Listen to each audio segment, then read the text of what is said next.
کہ ان کی طرف سے مطمئن ہو کر کب محفوظ مورچوں سے بھارتی فوجی باہر نکلیں اور وہ چن چن کر ان کا شکار کھیلیں۔ اندھیرا اتنا زیادہ نہیں تھا، لیکن چند گز دوری سے بھی گہرے میں کچھ دکھائی نہیں دیتا تھا۔ کیپٹن سنگھ کا تعلق ایس ایس جی کمانڈوز سے تھا۔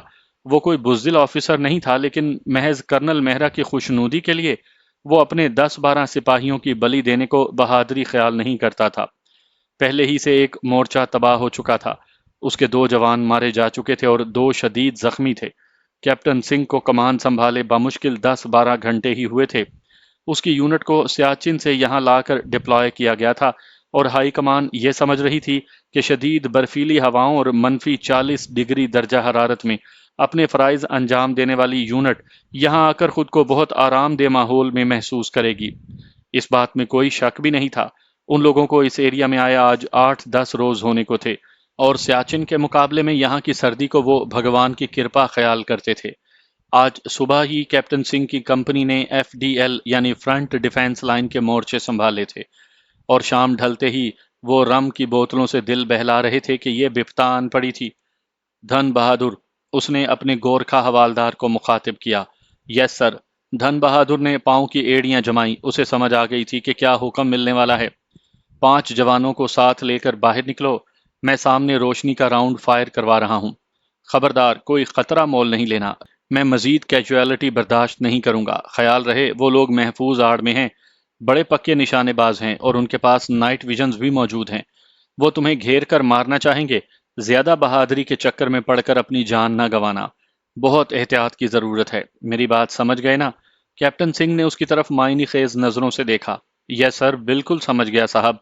بے فکر رہیے سر، اب ان میں سے ہی کوئی مرے گا، ہم میں سے نہیں، حوالدار دھن بہادر نے تن کر جواب دیا۔ Okay, go ahead, good luck. اس نے حوالدار دھن بہادر کے کندھے تھپ تھپائے، جو زمین دوز سرنگ نما مورچوں میں چند قدم چل کر دائیں ہاتھ گھوم گیا۔ زمین دوز مورچوں کے اس جدید نظام کے تحت بھارتی فوج نے زیر زمین ایک الگ دنیا آباد کر رکھی تھی، اور بلا شبہ ان کی مضبوطی ناقابل چیلنج دکھائی دیتی تھی۔ حوالدار دھن بہادر نے اپنے 5 آزمودہ ساتھیوں کو روانگی سے پہلے بریفنگ دی تھی کہ انہیں دشمن کو مارنے سے زیادہ اپنی جانوں کی سلامتی کا مشن انجام دینا ہے، اور باہر موجود شکاریوں سے بھی آگاہ کر دیا تھا۔ حوالدار دھن بہادر کی طرف سے واکی ٹاکی پر سٹارٹ سگنل ملتے ہی کیپٹن سنگھ نے پہلے سے مختلف کونوں میں محفوظ اپنے جوانوں کو فائرنگ سگنل دیا، اور انہوں نے روشنی راؤنڈ کی فائرنگ اس طرح شروع کر دی جیسے توپوں سے گولہ باری کر رہے ہوں۔ چند سیکنڈز کے اندر ہی ان لوگوں نے اندھیرے کو اجالے میں تبدیل کر دیا تھا، اور اب سینکڑوں گز دور تک دن کی روشنی کی طرح سارا منظر واضح اور صاف دکھائی دے رہا تھا۔ اس کے ساتھ ہی پہاڑی سلسلے کی اونچی چوٹیوں پر نصب گنوں کو حکم ملا، اور چند منٹ میں مارٹر کے گولوں سے ساری فضا دہل کر رہ گئی۔ یہ گنیں اس ترتیب سے نصب کی گئی تھیں کہ اپنی رینج میں آنے والی کوئی شے ان سے بچ نہیں سکتی تھی۔ سرحدی لکیر کے پار تک دشمن کارپیٹ فائرنگ کر رہا تھا۔ روشنی راؤنڈ کی روشنیوں کے دم توڑنے سے پہلے ہی درختوں کو آگ لگ رہی تھی، ان پر جمی برف پگھل رہی تھی، اور برف کے اس صحرا میں جب بھی کوئی گولا پھوٹتا تو آسمان کی بلندیوں تک برف اور آگ کا الاؤ سا پھیلتا چلا جاتا۔ 15-20 منٹ کی اس فائرنگ کے بعد حوالدار دھن بہادر اور اس کے ساتھی باہر نکلے، اور انہوں نے 2 گھنٹے تک ایف ڈی ایل کے ساتھ ساتھ سارا جنگل چھان لیا، لیکن وہاں اب ان کے لیے تھا ہی کیا؟ وہ لوگ اندازہ ہی نہ کر سکے کہ اپنی مختصر کاروائی ختم ہوتے ہی مجاہدین برق رفتاری سے اپنے بیس کیمپ کی طرف لوٹ گئے تھے۔ صبح جب کرنل مہرا اور کیپٹن سنگھ اپنی آنکھوں پر دور بین چڑھائے سورج کی برف پر جلتی چمکدار روشنیوں میں دور تک منظر کا جائزہ لے رہے تھے، تو وہاں جلے ہوئے چند درختوں اور مارٹروں کی گولہ باری سے پیدا ہو جانے والی گڑھوں کے سوا اور کچھ دکھائی نہیں دیا تھا۔ اچانک کی فضا تڑ تڑ کی آوازوں سے گونج اٹھی۔ کسی برقی عمل کے تابع کرنل مہرا اور اس کے ماتحتوں نے اپنی گردنیں جھکا لیں اور خاصی دیر تک اسی طرح دبکے رہے۔ سب سے پہلے کیپٹن سنگھ ہی اٹھ کر کھڑا ہوا تھا، پھر غصے سے کھولتا ہوا کرنل مہرا بھی گالیاں بکتا ہوا کھڑا ہو گیا۔ ان کے عقب میں موجود محافظوں میں سے کسی کی گن اچانک چل گئی تھی۔ خیریت گزری، گولیوں کا رخ ان کی طرف نہیں تھا۔ کیپٹن سنگھ کے حکم پر اس جوان کو نہتہ کر کے گرفتار کر لیا گیا، اور اب وہ لوگ اسے دھکے مارتے ہوئے کوارٹر گارڈ کی طرف لے کر جا رہے تھے۔ مجاہدین کی اس کارروائی کے بامشکل آدھے گھنٹے بعد انہوں نے اپنے سفر کا آغاز کر دیا تھا۔ گائیڈ کے پیچھے جہانگیر تھا اور اس کے پیچھے چند گز ایک دوسرے کے درمیان فاصلہ رکھ کر سفر کرتے ہوئے اس کے ساتھی۔ گائیڈ اپنی تربیت کے مطابق تھوڑی دیر چلتا اور پھر رک کر اپنے ساتھیوں کو موقع دیتا کہ وہ اپنی ترتیب قائم کر لیں۔ جہانگیر اور اس کے ساتھیوں کی کمر سے بندھے تھیلوں میں بھارتی عفریت کی تباہی کا سامان موجود تھا۔ ان کے کندھوں سے خودکار رائفلیں لٹک رہی تھیں اور فیرن کے نیچے موجود بڑی بڑی جیکٹوں میں گرنیڈ اس طرح رکھے تھے کہ سامنے سے کوئی بھی چیلنج ملنے پر وہ چند سیکنڈ کے اندر انہیں دشمن کی طرف پھینک سکتے تھے۔ جہانگیر کے سوا اس کے تمام ساتھی مقامی تھے۔ انہوں نے اس سے پہلے بھی 2-3 مرتبہ بھارتی سرحدوں کے غرور کو اپنے پاؤں تلے روندا تھا، اور اب وہ ایک اہم مشن پر جہانگیر کی کمان میں جا رہے تھے۔ گائیڈ نے جان بوجھ کر طویل لیکن محفوظ راستہ اختیار کیا تھا، اور اب وہ انہیں قدرے محفوظ علاقے میں لے آیا تھا۔ برفیلے راستوں کے طویل سفر نے ان کے جسم میں بہتے خون کو منجمد سا کر دیا تھا۔ وہ سب منفی درجہ حرارت میں ساری رات سفر کرنے کے بعد یہاں تک پہنچے تھے۔ گائیڈ اب رک گیا تھا۔ اس نے ہاتھ کے مخصوص اشارے سے جہانگیر کو اپنے قریب آنے کا سگنل دیا۔ اس کے باقی ساتھی اپنی تربیت کے مطابق اپنی اپنی جگہ پاؤں کے بل زمین پر بیٹھ گئے۔ قریب پہنچنے پر اس نے ہاتھ کے اشارے سے دھند اور برف کے گالوں میں لپٹے نزدیکی جنگل کی طرف اشارہ کرتے ہوئے اس سے کہا کہ وہ لوگ تھوڑی دیر کے لیے یہاں بیٹھ کر سستا لیں، جس کے بعد اگلا سفر شروع ہوگا۔ گائیڈ خود بھی خاصا نڈھال دکھائی دے رہا تھا۔ موسمی جبر نے اسے بری طرح جکڑ رکھا تھا۔ ٹھیک ہے، جہانگیر نے اس کی بات سمجھ کر اسبات میں گردن ہلائی۔ اس نے اپنے ساتھیوں تک یہ خوشگوار خبر پہنچا دی تھی کہ انہیں تھوڑی دیر کے لیے سستانے کا موقع مل رہا ہے۔ 15-20 منٹ کے مزید سفر کے بعد وہ جنگل میں داخل ہو چکے تھے۔ برف سے اٹی ہوئی جھاڑیاں اور درختوں سے زمین پر گرتے برف کے گالوں نے انہیں بھگو کر رکھ دیا تھا، اور اب یوں محسوس ہونے لگا تھا جیسے ان کے اندر دور تک برف اتر گئی ہو۔ اپنے منجمد سے وجود میں زندگی کا احساس انہیں صرف اپنے قدموں کی چاپ سے ہو رہا تھا۔ جہانگیر جانتا تھا کہ اب تک اس کے ساتھیوں نے موسم کی عذاب ناکیاں قوت ایمانی کے بل پر جھیلی ہیں، اور وہ اس سے زیادہ ان کے صبر کا امتحان نہیں لینا چاہتا تھا۔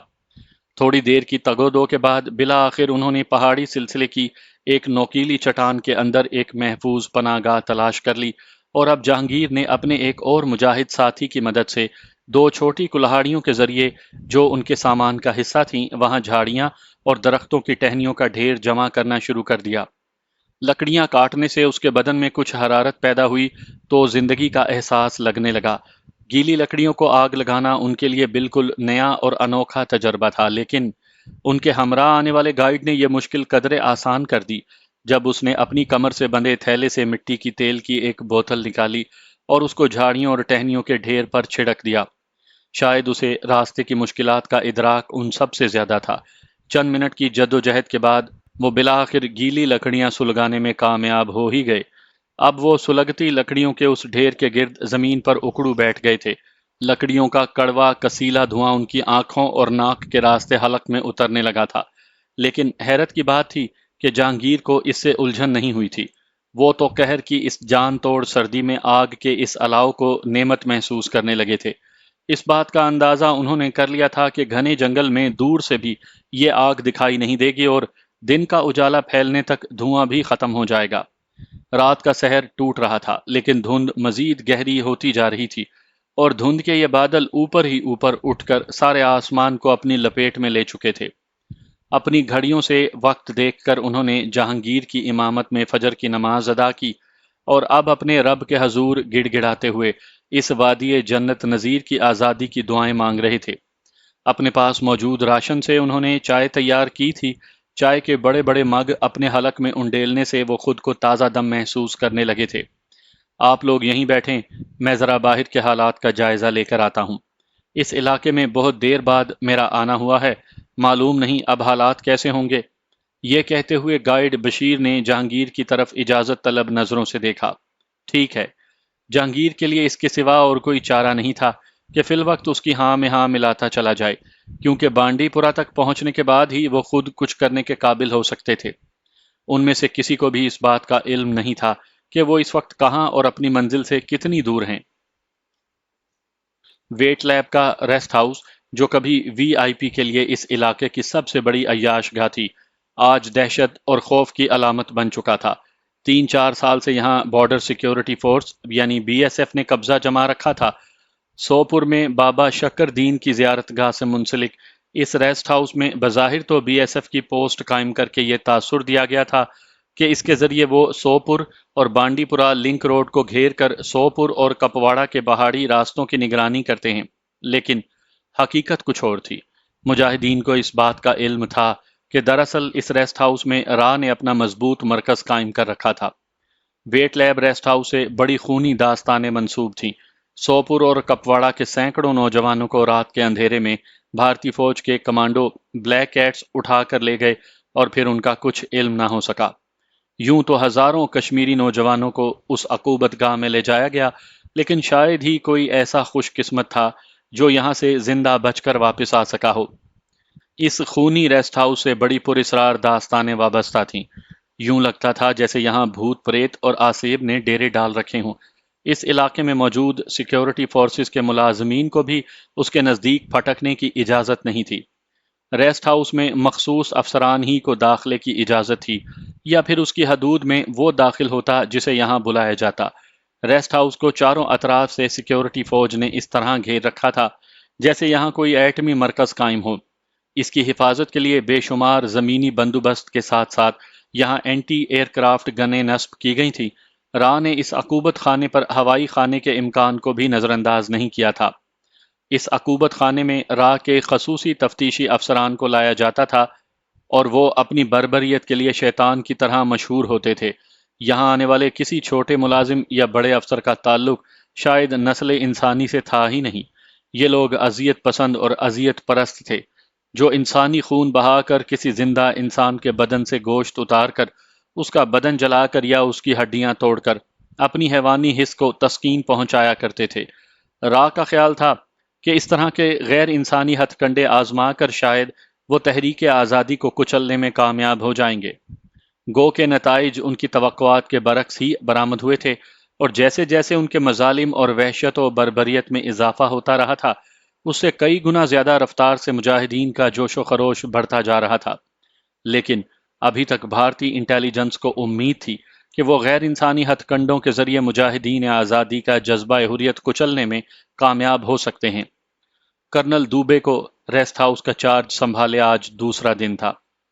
آج کا دن اس نے بطور خاص اپنے مقامی ٹاؤٹوں سے ملاقات کے لیے رکھا تھا۔ یہ آستین کے سانپ جن کا تعلق وادی کشمیر ہی سے ہوتا تھا، اکثر اپنی مجبوریوں اور خوف کے تحت را کے ہاتھوں بلیک میل ہو جاتے تھے اور ان کے لیے خفیہ سراغ رسانی کی خدمات انجام دیتے تھے، لیکن ان میں کچھ تعداد ان غداروں کی بھی تھی جو دولت اور دیگر آسائشوں کے لالچ میں را کا ساتھ دے رہے تھے۔ ان غداروں کو امید تھی کہ جلد یا بدیر بھارتی فوج مجاہدین آزادی کے جذبہ حریت کو کچلنے میں کامیاب ہو جائے گی، اور وہ اپنے کالے آقاؤں کے ذریعے بر صغیر کی ماضی کی تاریخ دہرا سکیں گے۔ جب ان کے ہم منصبوں کو فرنگیوں نے ایسی ہی خدمات انجام دینے پر اعزاز و اکرام سے نوازا تھا، یہ غدار بھی یہی سمجھ رہے تھے کہ انہیں بھی ان کے بھارتی آقا تحریک آزادی کو کچلنے میں تعاون کے سلسلے میں ایسے ہی انعامات اور اعزازات سے نوازیں گے۔ غنی کا شمار بھی ایسے ہی وطن فروشوں میں ہوتا تھا۔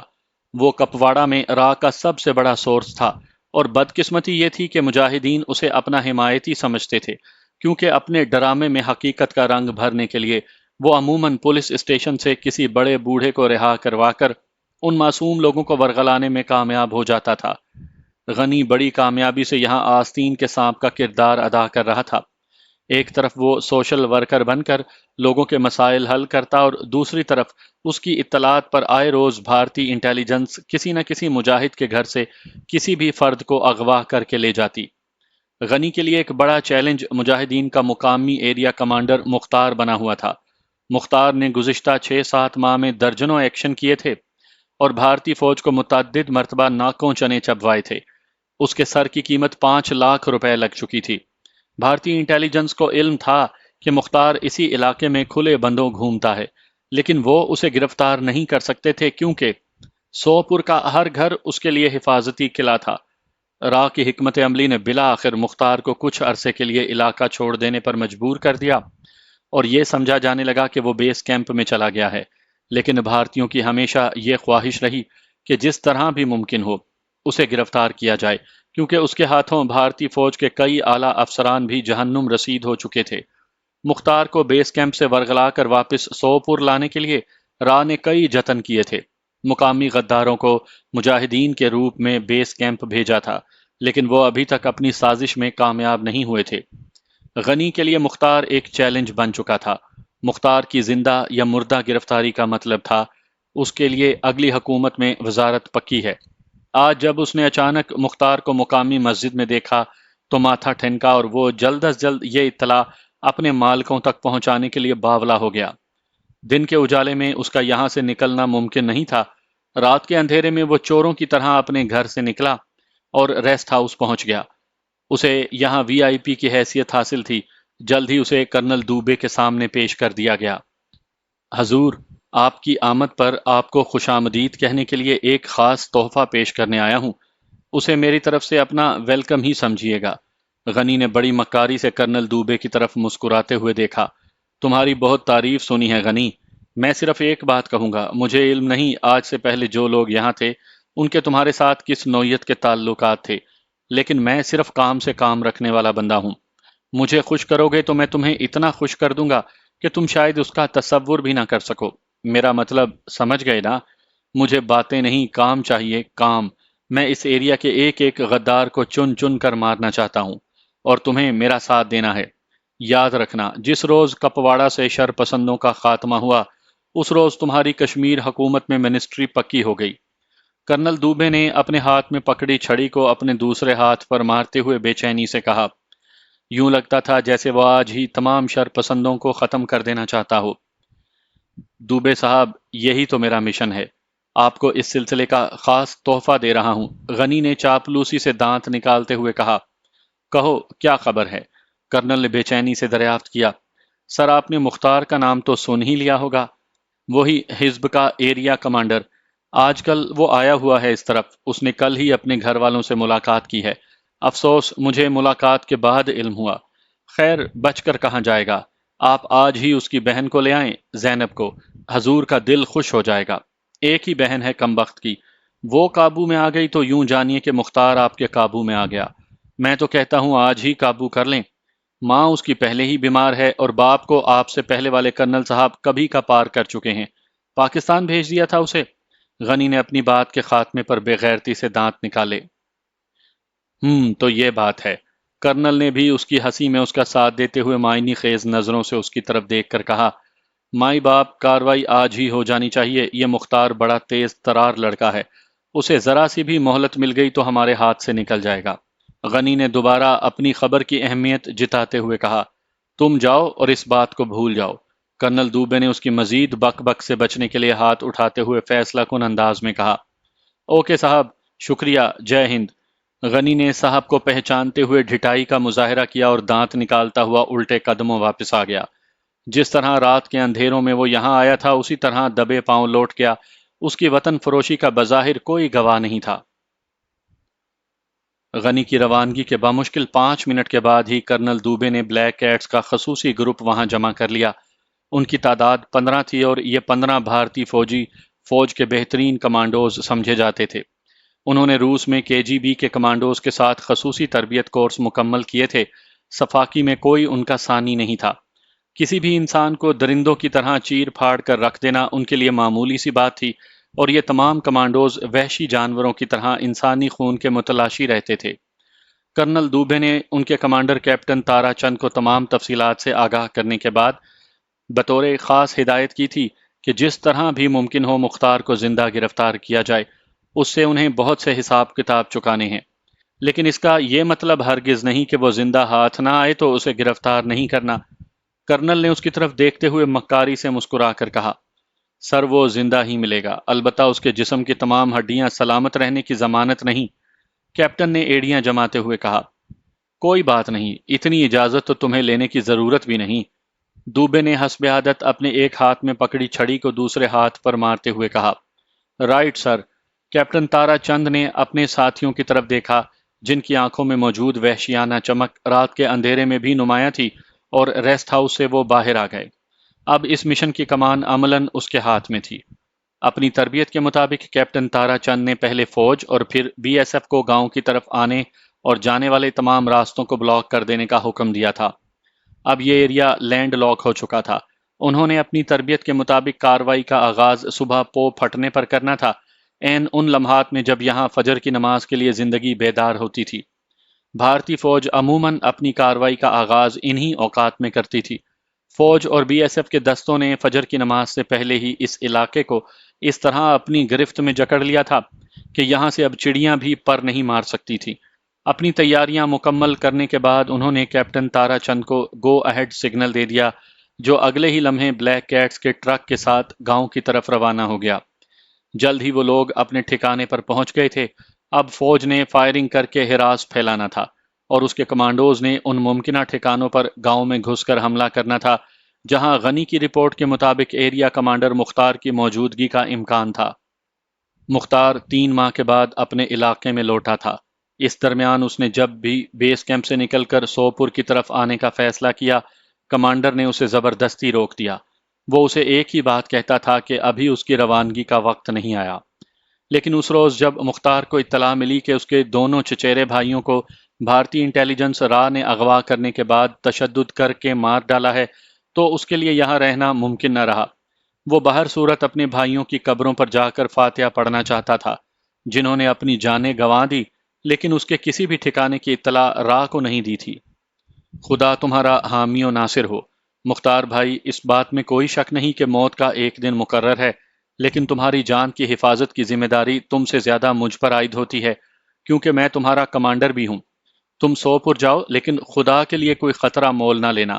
اس مرحلے پر جیسا کہ آستین کے سانپوں کی وجہ سے ہم پہلے ہی اپنے کئی ساتھیوں سے ہاتھ دھو بیٹھے ہیں، تمہارا سوپور میں زندہ موجود رہنا تحریک آزادی کی تقویت کا باعث بنے گا۔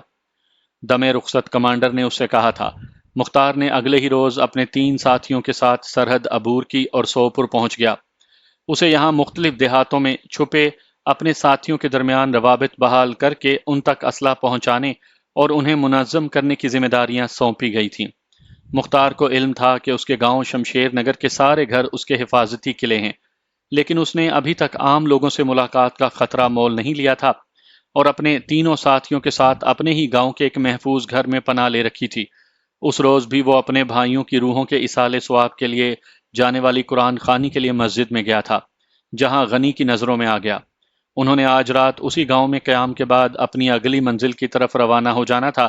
آج بھی وہ قرآن خوانی کی اس تقریب میں شرکت کے لیے ہی کسی دوسرے گاؤں سے یہاں آیا تھا۔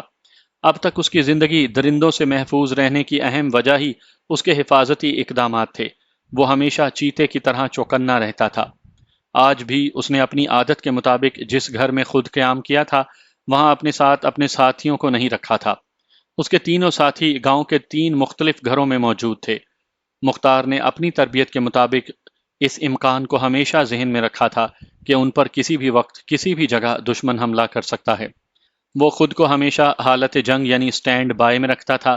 اپنے ہتھیار اس نے خود سے کبھی الگ نہیں کیے تھے اور اپنے 3 ساتھیوں کو اس پوزیشن میں گاؤں میں رکھا تھا کہ اچانک حملے کی صورت میں وہ سب ایک ہی دفعہ قابو میں نہ آ جائیں۔ اگر ایسا ہوا تو بھی انہیں کم از کم نقصان اٹھانا پڑے اور کسی نہ کسی کو نکل جانے کا موقع ضرور ملے۔ دوسری طرف دشمن بھی ان کی توقعات سے بڑھ کر چوکنا اور چالاک تھا۔ کیپٹن تارا چند اور اس کے بلیک کیٹس کو پہلے ہی سے اس بات کا علم تھا کہ ان کا مقابلہ کسی عام قسم کے دہشت گرد سے نہیں، بلکہ تربیت یافتہ مجاہدین سے ہے، جو جذبہ ایمان سے سرشار اور کسی بھی ہنگامی صورتحال میں اپنے اوسان بحال رکھنے کی مکمل اہلیت رکھتے ہیں۔ وہ جانتا تھا کہ اگر وہ عام قسم کے دہشت گرد یا کرائے کے فوجی ہوتے تو بھارتی فوج کچھ ایسی گئی گزری بھی نہیں کہ ان پر قابو نہ پا سکتی۔ انہیں سب سے پہلے کمانڈر مختار کے گھر پر حملہ کر کے اس کی بہن کو قابو کرنا تھا، تاکہ اسے چارہ بنا کر وہ کمانڈر مختار کو اگر وہ اس علاقے میں موجود ہے تو قابو کر سکیں۔ سوپور کے گاؤں شمشیر نگر کی مسجد سے مؤذن کی اللہ اکبر کی صدا بلند ہوتے ہی دشمن کی توپوں نے آگ اگلنا شروع کر دی۔ بھارتی فوجی اندھا دھند فائرنگ کر رہے تھے۔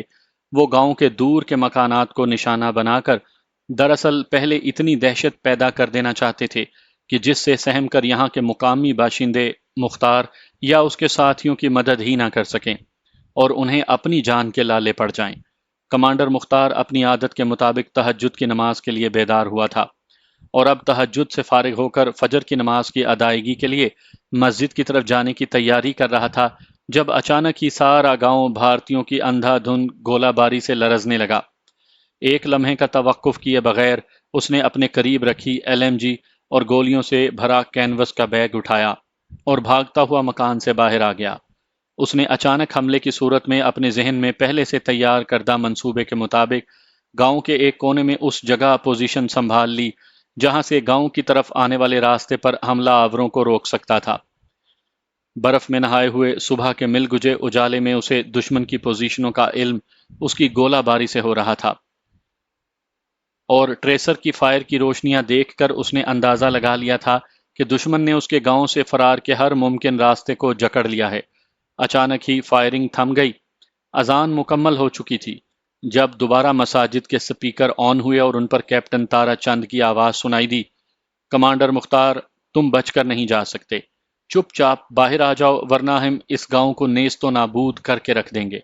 میں تمہیں 3 منٹ کی مہلت دے رہا ہوں۔ گاؤں سے باہر آنے والے راستے پر ہاتھ کڑے کر کے خود باہر آ جاؤ اور خود کو گرفتاری کے لیے پیش کر دو، ورنہ یاد رکھنا ہم اس گاؤں کا وہ حشر کریں گے کہ تم جس کا تصور بھی نہیں کر سکتے۔ اس کے ساتھ ہی اس کی آواز بند ہو گئی اور لاؤڈ سپیکر سے لڑنے جھگڑنے کی آوازیں آنے لگیں، جس سے مختار نے اندازہ لگایا کہ مسجد میں موجود لوگ اچانک اندر گھس آنے والے وحشیوں سے جھگڑ رہے ہیں۔ اچانک ہی فضا گولیوں کی تڑتڑاہٹ سے گونج اٹھی اور سپیکر پر خاموشی چھا گئی۔ وحشیوں نے احتجاج کرنے والوں کو مسجد کے اندر ہی ڈھیر کر دیا تھا اور لوگوں کو اپنے اللہ کے حضور حاضری کے لیے بلانے والے مؤذن کو نمازیوں کی آمد سے پہلے ہی اللہ کے حضور روانہ کر دیا تھا۔ مختار کا خون کھولنے لگا تھا۔ اس نے قدرت کی طرف سے ملنے والی اس 3 منٹ کی مہلت کو غنیمت جانا، اور اب وہ آہستہ آہستہ گاؤں کے محاصرے میں لینے والی فوج کے نزدیک ایک محفوظ آڑ میں مورچہ بند ہو چکا تھا۔ اسے یقین تھا کہ اس کے ساتھیوں نے بھی اس مہلت کو غنیمت جانا ہوگا۔ جہاں تک کیپٹن تارا چند کی دھمکیوں کا تعلق تھا تو کسی بھی کشمیری کے لیے بھارتی فوج کی طرف سے ایسے سلوک کی توقع اب کوئی اچنبے کی بات نہیں رہی تھی۔ مختار اور اس گاؤں کے تمام مکین جانتے تھے کہ اگر وہ ہتھیار پھینک کر باہر بھی آ جائے تب بھی یہ درندے اس گاؤں کا وہی حال کریں گے جس کی دھمکی انہیں دی گئی ہے۔ یہی وجہ تھی کہ وہ اپنے انجام سے بے پرواہ غنیم سے ٹکرا جانے کا عزم لیے ہوئے تھے۔ 3 منٹ کی مہلت مکمل ہوتے ہی دشمن نے اپنی وحشیانہ کارروائی کا آغاز کر دیا۔ وہ شمشیر نگر کے بے گناہ مکینوں پر آتش و آہن کا می برسانے لگے، لیکن دوسرے ہی لمحے ایک جانب سے 3-4 بھارتیوں کی چیخوں کی آوازیں بھی بلند ہوئیں جو مختار کی چلائی ہوئی گولیوں کی بھینٹ چڑھ گئے تھے۔ اس کے ساتھ ہی گاؤں کے مختلف کونوں سے حملہ آوروں کو تھوڑا ہی صحیح لیکن مثبت جواب ملنے لگا۔ یہ مختار کے مجاہد ساتھی جو اپنے کمانڈر کی طرح اپنی جان ہتھیلی پر رکھ کر دشمن سے ٹکرا گئے تھے، وہ تعداد میں نہ ہونے کے برابر تھے، لیکن ان کے جذبہ ایمانی کے سامنے غنیم کی پرقع کی حیثیت بھی نہیں رکھتا تھا۔ مختار کا منصوبہ یہی تھا کہ وہ کسی بھی طرح دشمن کا گھیرا توڑ کر دھند اور قہر کا فائدہ اٹھاتے ہوئے یہاں سے نکل جائے، لیکن بظاہر یہ ممکن دکھائی نہیں دے رہا تھا۔ اسے اپنی باقی ساتھیوں کی پوزیشن کا تو علم نہیں تھا، لیکن وہ یہ ضرور جانتا تھا کہ تینوں آخری گولی تک دشمن کا مقابلہ ضرور کریں گے، اور گاؤں میں ہونے والی فائرنگ سے اس نے اندازہ بھی لگا لیا تھا کہ تینوں مجاہد سرگرم عمل ہیں۔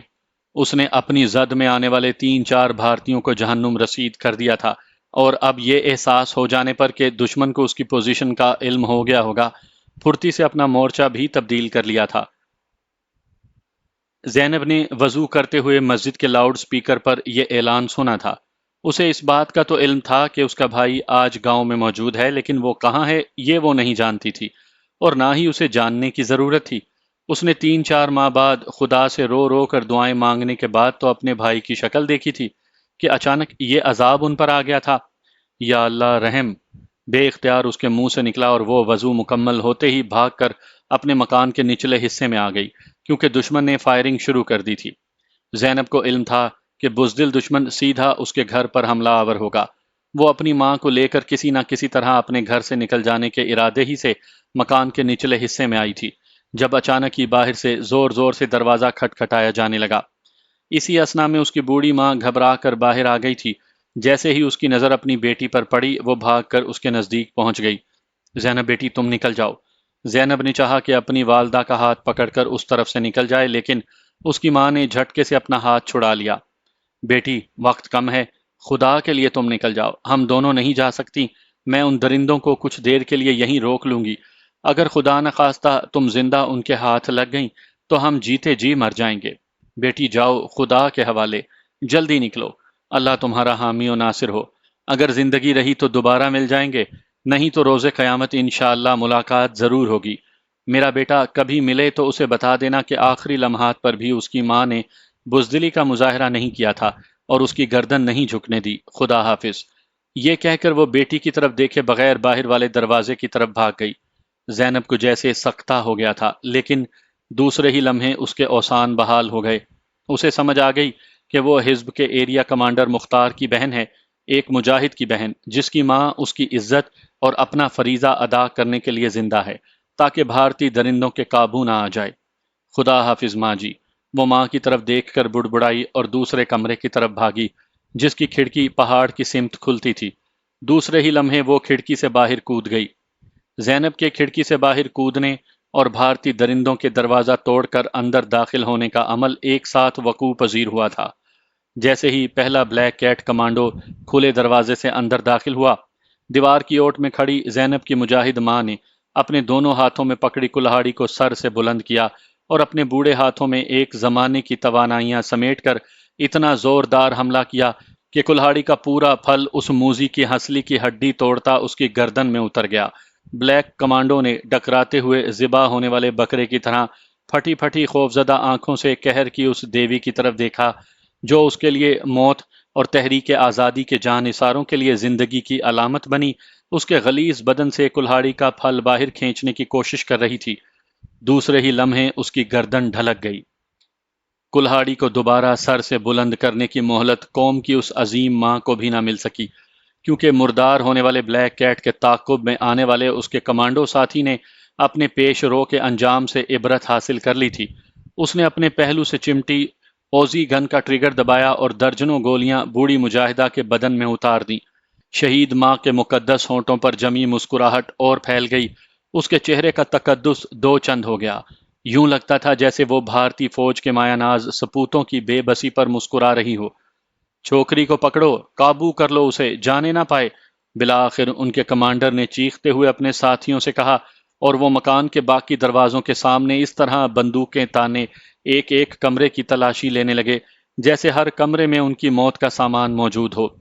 تقریباً 5-6 منٹ انہوں نے مزید ضائع کر دیے، جس کے بعد وہ اس کھلی کھڑکی تک پہنچے جس سے زینب فرار ہوئی تھی۔